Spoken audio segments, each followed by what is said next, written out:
کہ آج عرصوں کے بعد اللہ نے اہل ایمان کو فتح عطا فرمائی اور سب کے کلیجے ٹھنڈے کیے۔ مجھے پتہ نہیں کہ یہ اس آپریشن کا نام کس نے رکھا ہے، بنیان مرصوص۔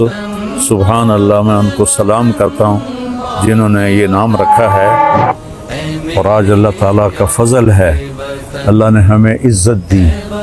میں اپنی حکومت کو بھی مبارک دیتا ہوں، اپنی افواج کو بھی مبارک دیتا ہوں، اور ان شاہینوں کو مبارک دیتا ہوں جنہوں نے فضا میں اڑ کر جان ہتھیلی پہ رکھ کر ڈیتھ سرٹیفکیٹ پر دستخط کر کے، میں نے وہ ویڈیو دیکھی کہ ہمارے جوان ڈیتھ سرٹیفکیٹ پر آسان ہے سائن کرنا۔ تو آج کے میڈیا نے چونکہ یہودیوں کے ہاتھ میں ہے، انہوں نے مسلمانوں کو کہہ دیا یہ دہشت گرد ہیں، ہندوؤں نے کہا آتنکوادی ہیں۔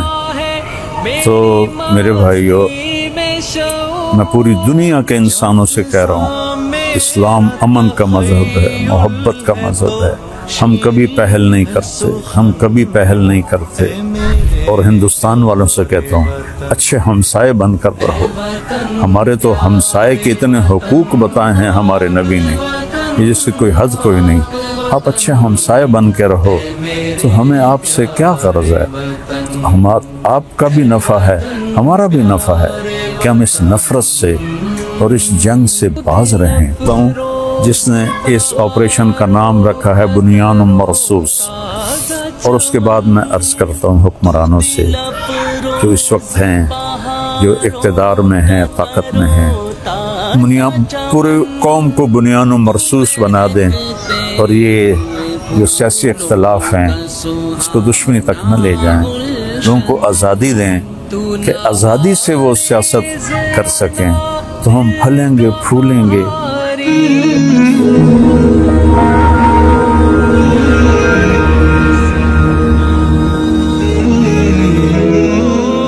السلام علیکم ورحمۃ اللہ وبرکاتہ۔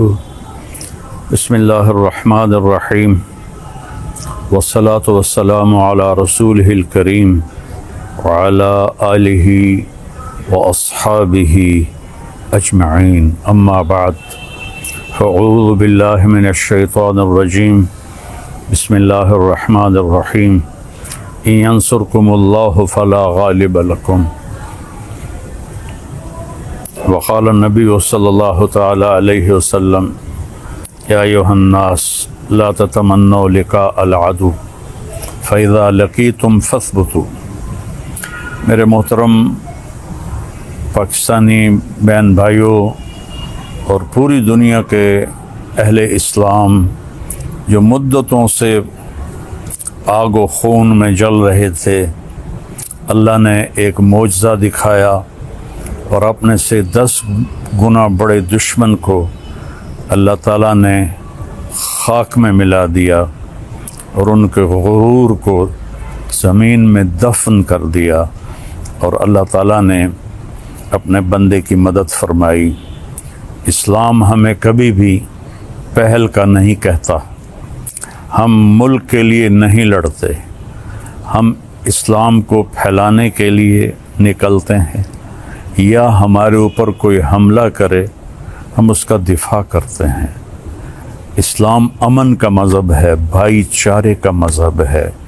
میں صرف مولانا نہیں ہوں، اس سے زیادہ میں نے ہسٹری کو پڑھا ہے، لہذا میرے سامنے ایسے شیشے کی طرح ہسٹری ہے کہ ہندو آپس میں کتنا لڑے مہاراجے، اور کیسے انہوں نے ایک دوسرے کو گاجر مولی کی طرح کاٹا، اور مراٹھوں نے ہندو مسلم کی تفریق کے بغیر کس طرح خون کی ندیاں بہائیں، اشوک نے کس طرح لاشوں کے انبار لگا دیے تھے، اور میں اپنے نبی پہ قربان جاؤں، جب انہوں نے مکہ فتح کیا 18 برس کی دشمنی تھی کہ ہم نے محمد بن عبداللہ کو قتل کرنا ہے۔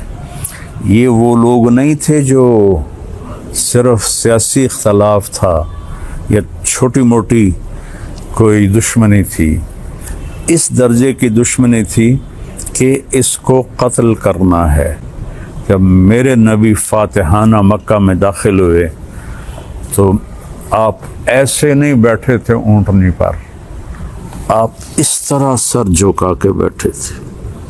آپ کے پیچھے حضرت اسامہ بن زید بیٹھے تھے، آپ کی لیفٹ سائڈ پر حضرت ابو بکر رضی اللہ تعالی عنہ کی اونٹنی تھی، اور آپ کے لیفٹ پر حضرت اسید بن حضیر رضی اللہ تعالیٰ عنہ تھے، اور حضرت عمر رضی اللہ عنہ صفوں کو سیدھا کرتے ہوئے چل رہے تھے۔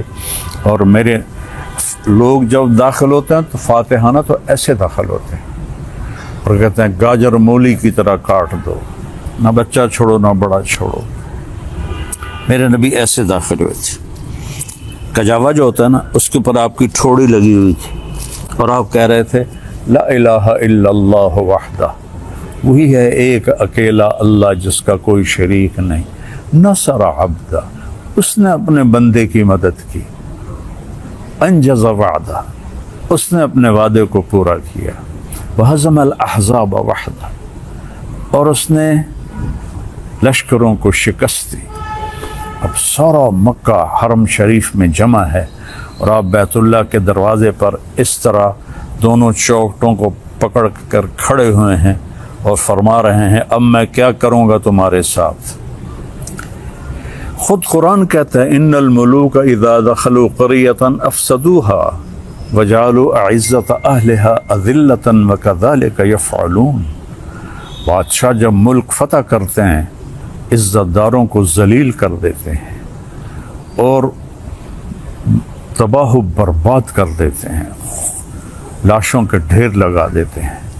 تو آج سارا مکہ انتظار کر رہا تھا کہ اب محمد کی تلوار چلے گی صلی اللہ علیہ وسلم۔ آپ نے فرمایا میں کیا کرنے والا ہوں تمہارے ساتھ؟ تو سہیل بن عمرو ابھی مسلمان نہیں ہوئے، قریشی سردار ہیں، کہتے ہیں آپ بڑے سخی ہیں، سخی کے بیٹے ہیں، سخاوت کی امید ہے۔ تو آپ نے فرمایا جاؤ، جیسے یوسف علیہ السلام نے اپنے بھائیوں سے کہا تھا کہ تم آزاد ہو، تم پر کوئی جرم نہیں، میں تمہیں کہتا ہوں جاؤ تم آزاد ہو، تم پر کوئی جرم نہیں۔ سارا مکہ مسلمان ہو گیا آپ کی اس فیاضی پر، چونکہ یہ تاریخ میں ایسا کبھی ہوتا نہیں ہے۔ پھر آگے میں 2-3 واقعات سناؤں گا جس سے اسلام کا مزاج آپ کے سامنے آئے گا۔